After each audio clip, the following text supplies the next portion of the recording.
The ancient oak trees lining Mulberry Lane cast long shadows across the cracked asphalt as Jessica Morgan pulled her weathered Honda Civic to the curb. Her fingers drummed nervously against the steering wheel as she surveyed the small cottage at the end of a winding stone path. It wasn't much. White clapboard siding in desperate need of a fresh coat of paint, a slightly sagging porch with a swing that tilted precariously to one side, and shutters that had faded from forest green to a muted sage. But it was all she could afford on a preschool teacher's salary.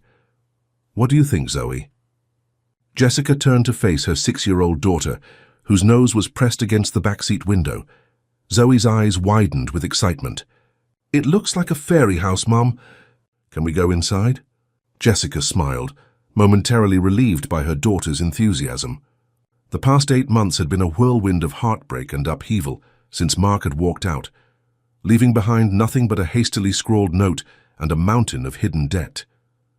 The apartment they'd once shared in the city had become both unaffordable and unbearable, filled with memories she was desperate to escape.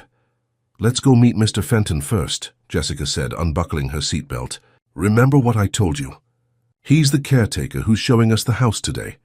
As they made their way up the stone path, Jessica noticed a man kneeling by a flower bed that bordered the cottage.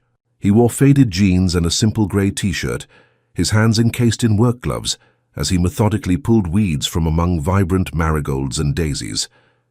At the sound of their approach he stood, revealing his impressive height. He must have been at least 6'3", with broad shoulders that tapered to a trim waist. His face, partially obscured by a well-trimmed beard, was weathered but handsome, with crinkles around eyes that were a startling shade of blue against his tanned skin. "Miss Morgan?" He removed a glove and extended his hand. "Jack Fenton. We spoke on the phone."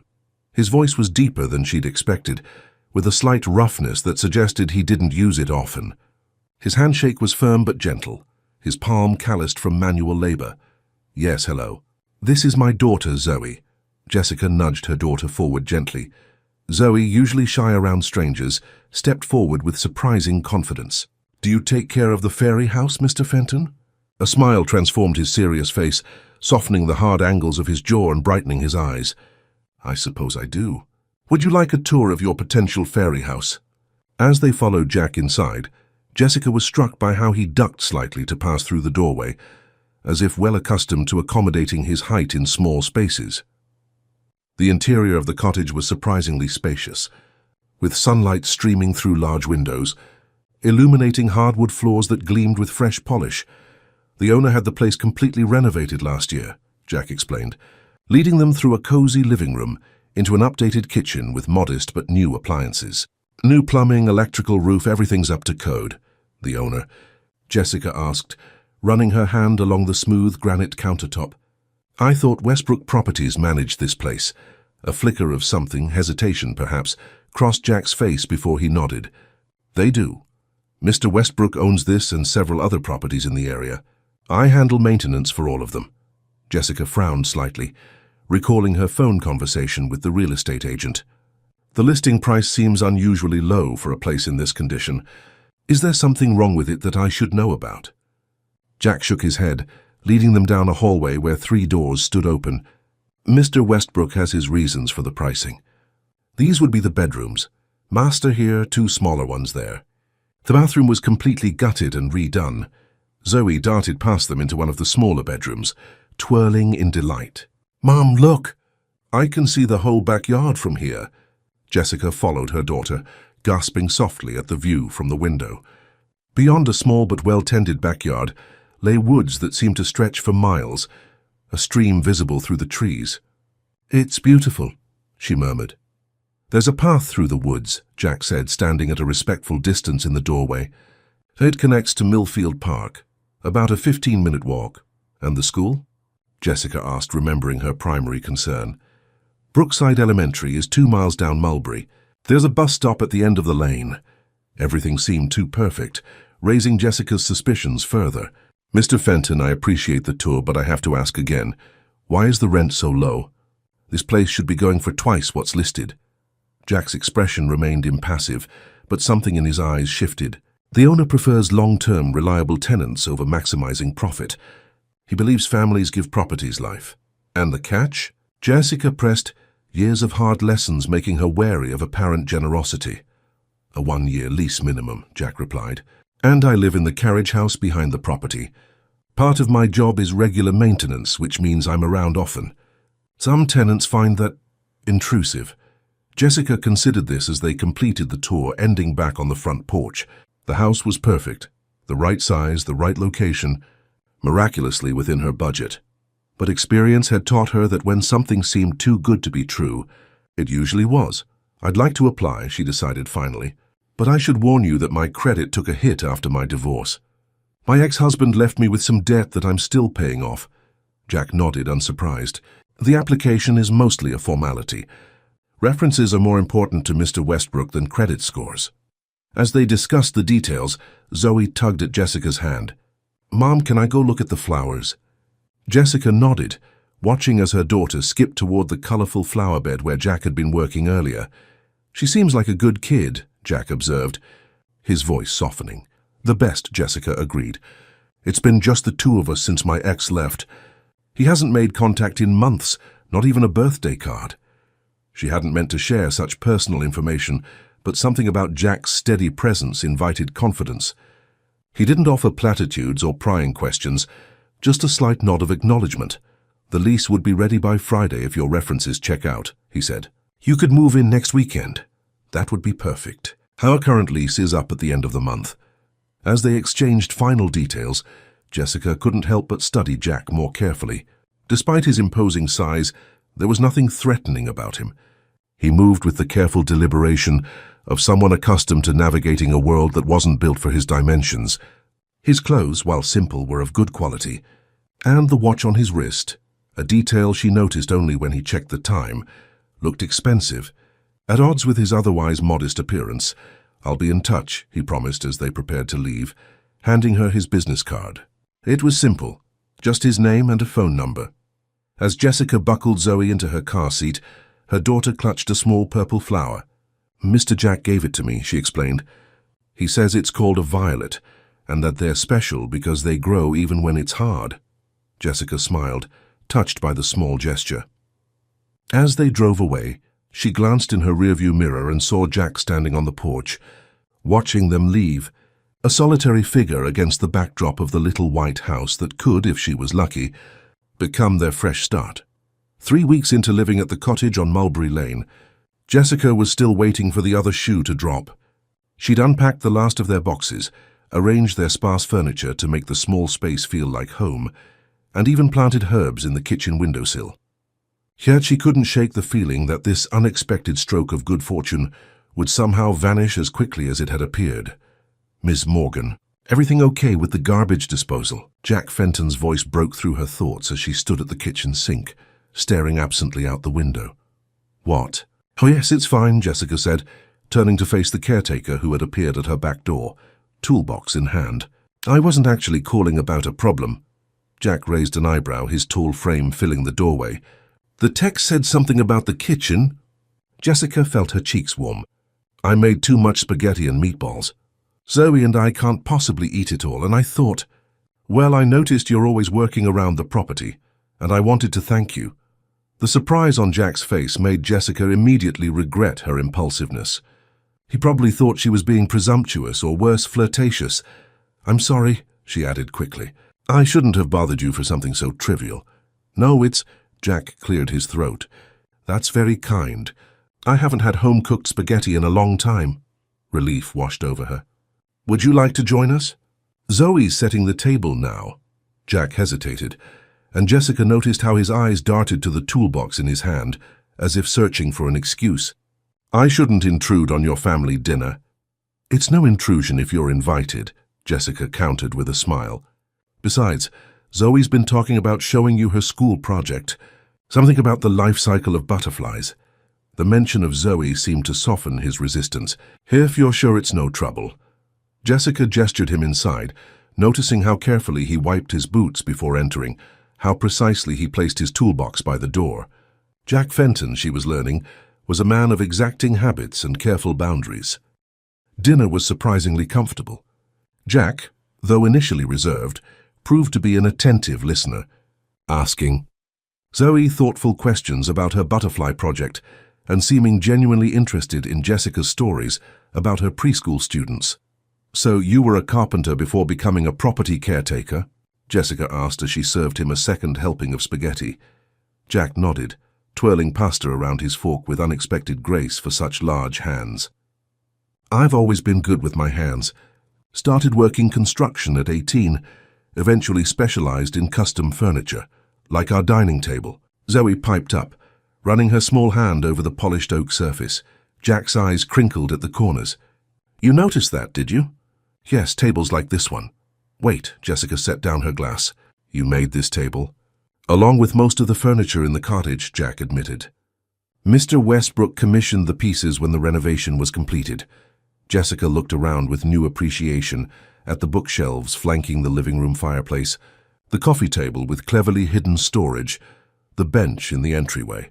Each piece was beautifully crafted, with a simplicity of design that highlighted the natural beauty of the wood. "These should be in a gallery, not a rental property," she marveled. Something flickered across Jack's face. Pride, perhaps, but tempered with something like discomfort. "I appreciate that, but I'm not in that business anymore." Before she could ask why, Zoe changed the subject, regaling them with a detailed account of a playground incident involving her new friend Tyler and a frog that had found its way into the girls' bathroom. Later, after Zoe had gone to bed and Jack had helped clean up despite Jessica's protests, they sat on the front porch swing, each nursing a cup of coffee. The evening air was cool but pleasant, carrying the scent of the jasmine that climbed the trellis at the corner of the porch.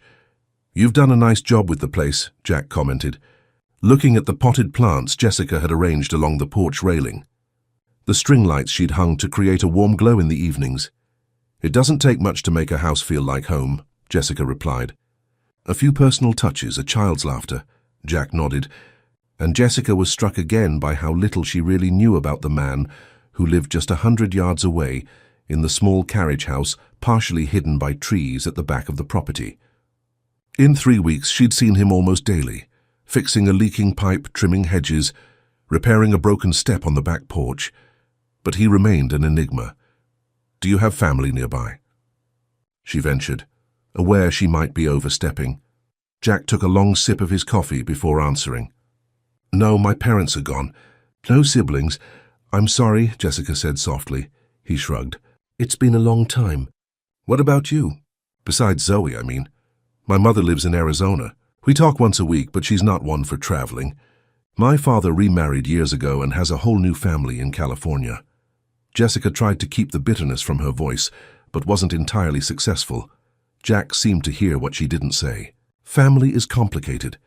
"That it is," Jessica agreed, appreciating his understanding without prying questions. "Can I ask you something about Mr. Westbrook?" Jack's posture stiffened slightly. "What would you like to know?" "It's just, I've been here 3 weeks and signed a lease, but I've never met the man or even spoken to him directly. Is that normal?" "Mr. Westbrook values his privacy," Jack said carefully. "He travels extensively for business and trusts me to handle the day-to-day management of his properties." "And what kind of business is he in?" Jack shifted in his seat. "Various investments. Technology, mostly." Jessica sensed his discomfort and changed tactics. "Well, you can tell him I'm grateful for the reasonable rent. It's made a world of difference for Zoe and me." Jack's expression softened. "I'll pass that along." The conversation drifted to lighter topics, the upcoming fall festival in town, a nature trail Jack recommended for weekend hikes, Zoe's adjustment to her new school. It was easy, comfortable in a way Jessica hadn't experienced in a long time. When Jack finally stood to leave, the porch light illuminated his profile, and Jessica was struck again by the contradiction he presented. A man whose physical presence commanded attention, but whose demeanor seemed designed to deflect it. "Thank you for dinner," he said, his deep voice quiet in the still night. "It's been a while since I've had company." "We enjoyed having you," Jessica replied truthfully. "You're welcome any time." Something like regret passed across his features. "I should get back. Early start tomorrow." As she watched him walk away, disappearing into the shadows between the main house and his carriage house, Jessica wondered about the life Jack Fenton led when not fixing leaky faucets or tending to gardens. There was a depth to him that didn't match the simple role of caretaker, an education and refinement that peeked through his workman's exterior. The following morning, Jessica opened her front door to find a small wooden box on the doorstep. Inside, nestled on a bed of velvet, lay a delicate wooden butterfly, its wings so thin they were almost translucent, painted in vibrant colors that matched the illustrations in Zoe's school project. A small card beside it read simply, "For Zoe, JF." When she showed it to her daughter, Zoe's face lit up with wonder. "It's just like in my book, Mom. Mr. Jack must have stayed up all night making it." Jessica ran her finger over the exquisite craftsmanship, each detail perfect from the slender antennae to the intricate patterns on the wings. This was not the work of an ordinary handyman, but of a true artist. The more she learned about Jack Fenton, the less his story made sense. That afternoon, returning from grocery shopping, Jessica noticed an expensive black car parked in the narrow drive that led to the carriage house, a stark contrast to Jack's weathered blue pickup truck. As she unloaded her bags, she glimpsed two men in suits speaking with Jack near the edge of the property. One of the men gestured emphatically, his posture aggressive, while Jack stood impassive, arms crossed over his chest. The conversation appeared tense, and Jessica quickly ushered Zoe inside, not wanting to intrude on what was clearly a private matter, but her curiosity was piqued. Who was Jack Fenton, really? And what was his connection to the mysterious Mr. Westbrook? The autumn air carried a crisp chill as Jessica hurried up the steps of Brookside Elementary, already 10 minutes late for the parent-teacher conference. Her car had refused to start that morning, forcing her to call for an emergency ride share that had been delayed by unexpected road construction. She smoothed her blouse, tucked a wayward strand of hair behind her ear, and took a deep breath before entering the building. "Miss Morgan," "We were beginning to worry," Mrs. Winters, Zoe's teacher, greeted her with a tight smile as Jessica slipped into the classroom. "We were just discussing Zoe's progress." Jessica froze at the sight of Jack Fenton sitting in one of the small chairs designed for parent conferences, his large frame making the furniture look absurdly undersized. "Mr. Fenton, what are you doing here?" The words came out sharper than she'd intended.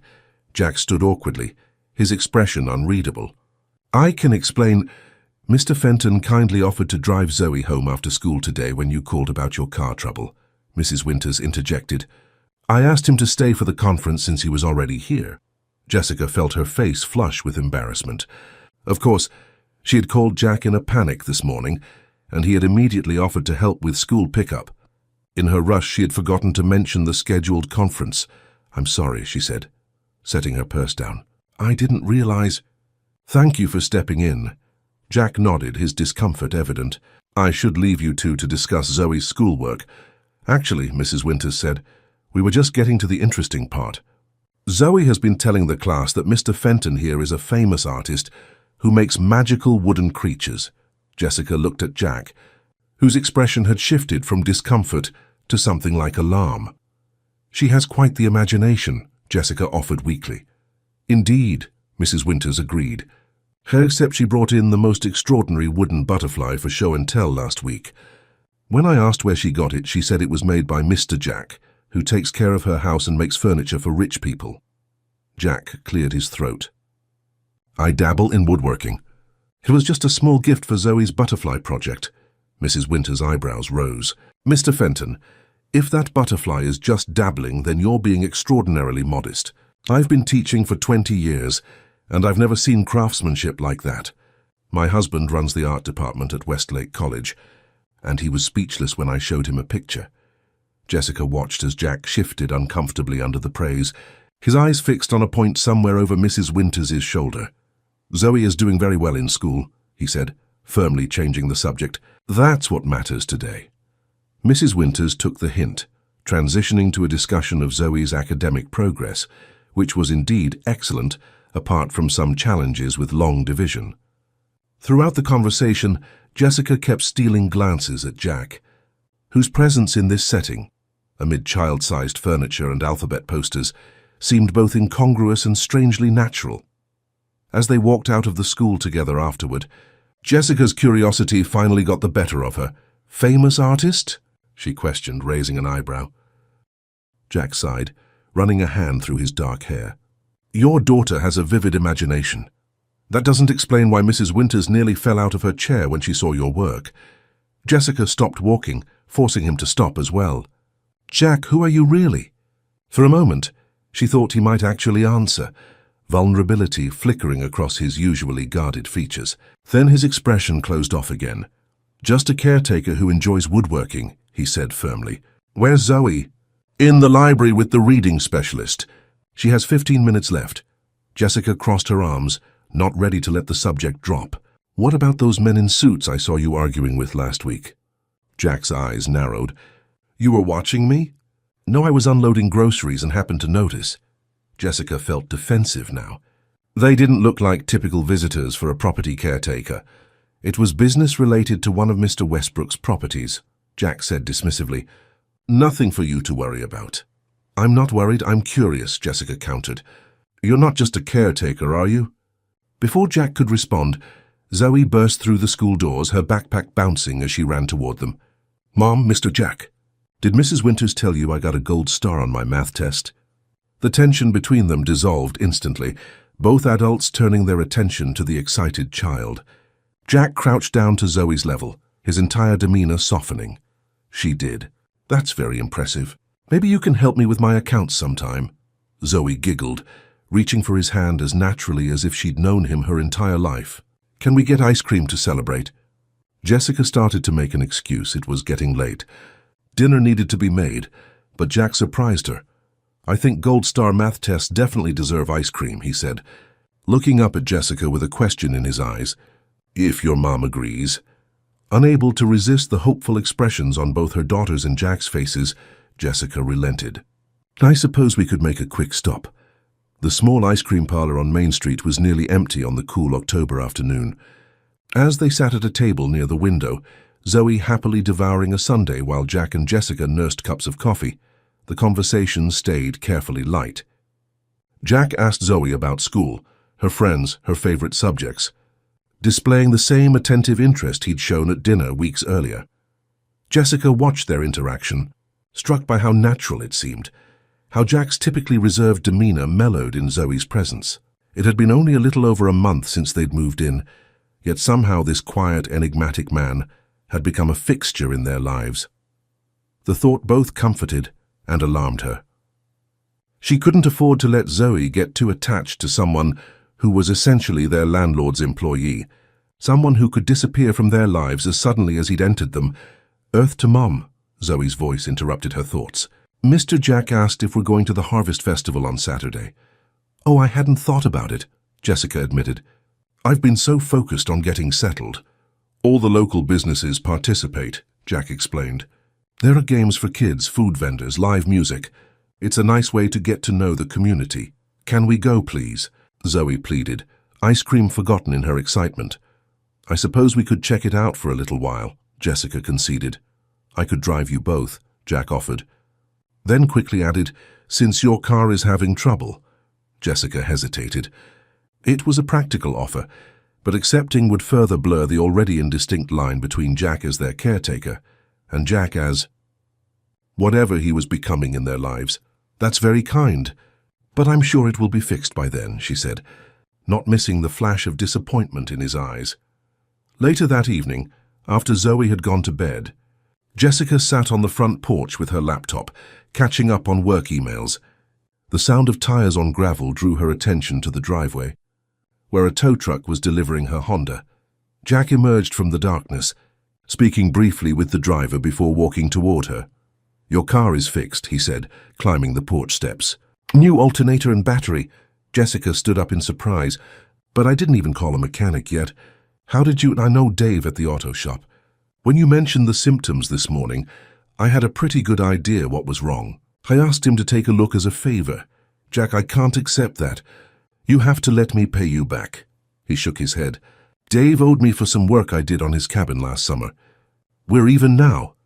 Jessica wanted to protest further, but was struck by the realization that this was simply who Jack was, someone who fixed problems quietly and efficiently, who noticed needs and met them without fanfare. "Thank you," she said finally. "That was very thoughtful." Jack nodded, his eyes catching the soft glow from the porch light. For a moment neither spoke, the silence stretching between them, filled with unasked questions and unspoken thoughts. "About Saturday," Jessica said finally.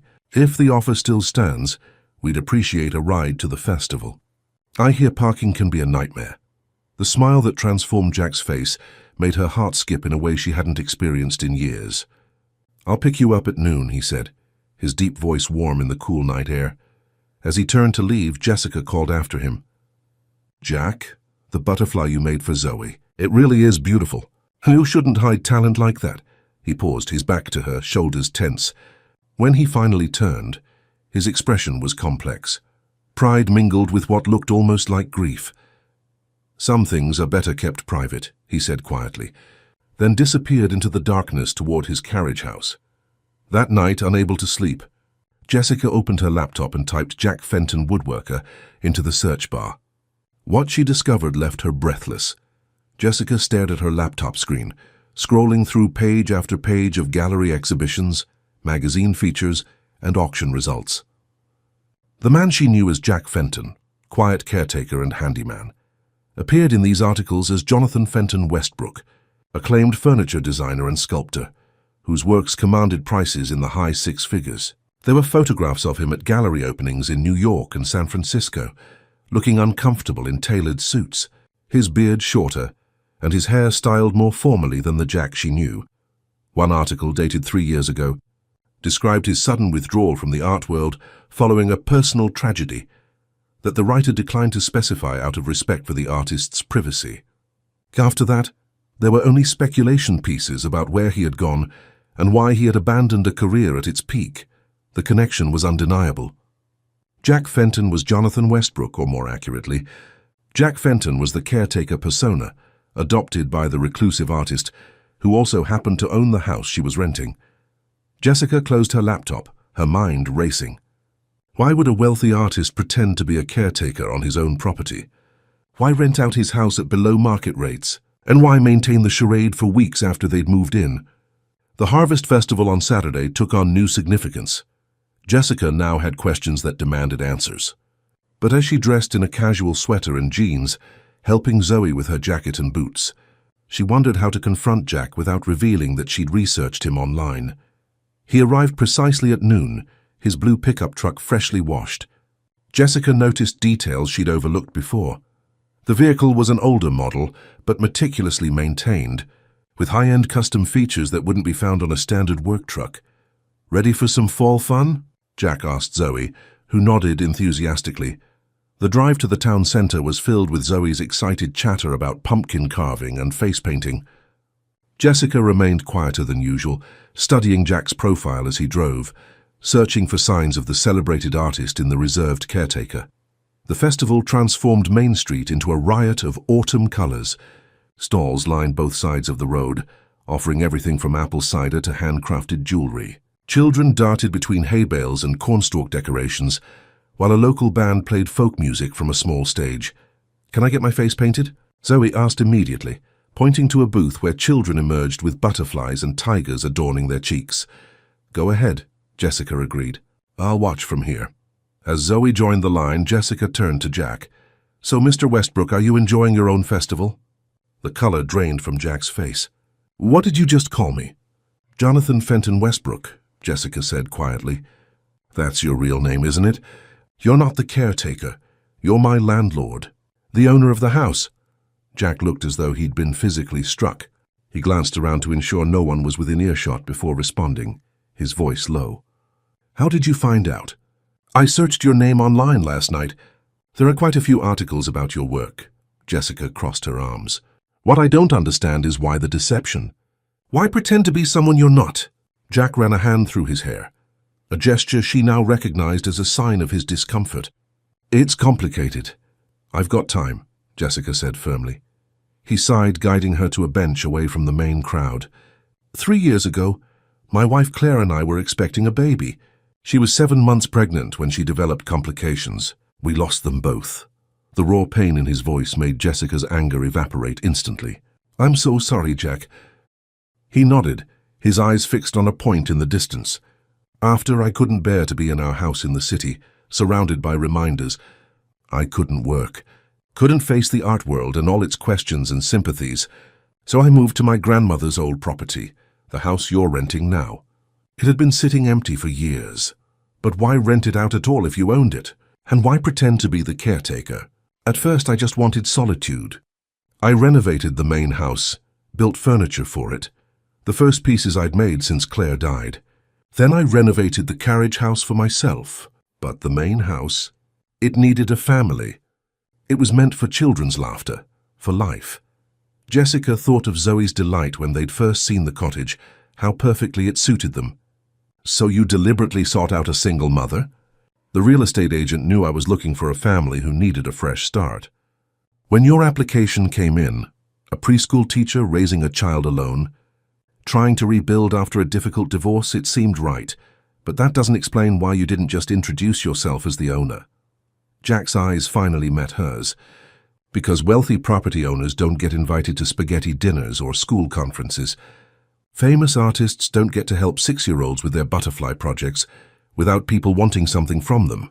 I've spent 3 years being Jonathan Westbrook, watching people change when they learn who I am, what my work is worth. Being Jack Fenton was simpler, honest in a way my real life hasn't been in a long time. Jessica absorbed this, understanding washing over her. Jack or Jonathan had been hiding, yes, but not out of malice. He'd been seeking something genuine in a world that had taken too much from him. Zoe and I have been honest with you, she said finally. We've let you into our lives thinking you were someone you're not. Everything I've shared with you both has been true, he countered. My background in carpentry, my love of woodworking, that's all real. The only thing I concealed was my full name and the extent of my success. Before Jessica could respond, Zoe bounded back to them, her face painted with an elaborate butterfly design. Mr. Jack, look. It's just like the one you made me, she exclaimed, then paused, sensing the tension. Is everything okay? Jack's expression softened as he looked at Zoe. Everything's fine. That's a beautiful butterfly. The rest of the afternoon passed in a strange limbo. They participated in festival activities. Jack won a stuffed animal for Zoe at the ring toss. They shared funnel cake and hot apple cider, but the easy camaraderie that had been building between them was strained by the weight of unfinished conversation. As evening approached, with Zoe growing tired from the excitement, they headed back to the truck. The drive home was quieter, Zoe dozing in the back seat while Jessica gazed out the window, processing all she had learned.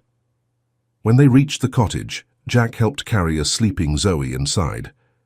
As Jessica tucked her daughter into bed, she heard him step out onto the front porch. She found him there looking up at the stars, his profile illuminated by the porch light. I should have told you sooner, he said without turning. I'm sorry for the deception. Jessica leaned against the porch railing, studying him. What happens now? Jack finally looked at her, vulnerability evident in his expression. That depends on you. If you'd prefer to break the lease, I understand. I can help you find another place.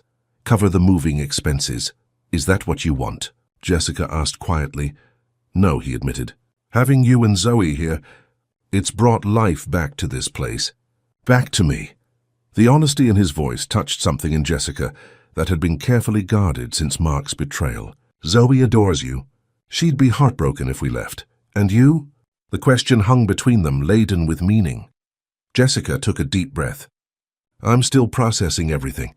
Finding out the quiet caretaker I've been getting to know is actually a famous artist, and Billionaire is a lot to take in. I'm still the same person, Jack said softly. Still the guy who fixes leaky faucets and makes wooden butterflies. The rest is just context. Jessica considered this, recognizing the truth in his words. The Jack she'd come to know, thoughtful, skilled with his hands, gentle with Zoe, careful with his words, was real. Regardless of his bank account or artistic reputation, I think, she said slowly, that I'd like to get to know Jonathan Westbrook as well as I've come to know Jack Fenton. The complete person, not just the parts you've chosen to show. Relief washed over his features. I'd like that too. But no more secrets, Jessica insisted. Zoe and I have had enough of those in our lives. Jack nodded solemnly. No more secrets. As if to seal this promise, he reached into his pocket and pulled out a small wooden object. A delicately carved rose, each petal impossibly thin and detailed, finished with a subtle wash of color that made it appear almost real. "I started making this the night after our dinner," he admitted, placing it in her palm. "It's the first piece I've created for someone other than Zoe since before." Jessica ran her finger over the exquisite craftsmanship, understanding the significance of the gesture. This wasn't just a gift. It was Jack allowing himself to create beauty again, to share his true talent without hiding behind the caretaker persona. "It's beautiful," she whispered, meeting his gaze. "I was thinking," Jack said hesitantly, "there's a gallery opening in the city next month, a retrospective of my earlier work. The curator has been trying to get me to attend for months. Maybe you and Zoe would like to go with me." Jessica understood what he was really asking: permission to step fully back into his life as Jonathan Westbrook, with them beside him. "I think we'd like that very much," she said, smiling as she closed her fingers around the wooden rose. "After all, Zoe should see where her fairy house caretaker's magic really comes from." Jack's laugh was warm and genuine, the sound of a man finding his way back to himself. As he reached for her hand, Jessica felt something that had been dormant inside her for too long stirring to life. Hope, possibility, the promise of a new beginning with someone who understood what it meant to rebuild after loss. The cottage on Mulberry Lane, with its white clapboard siding and slightly sagging porch, had become more than just an affordable rental.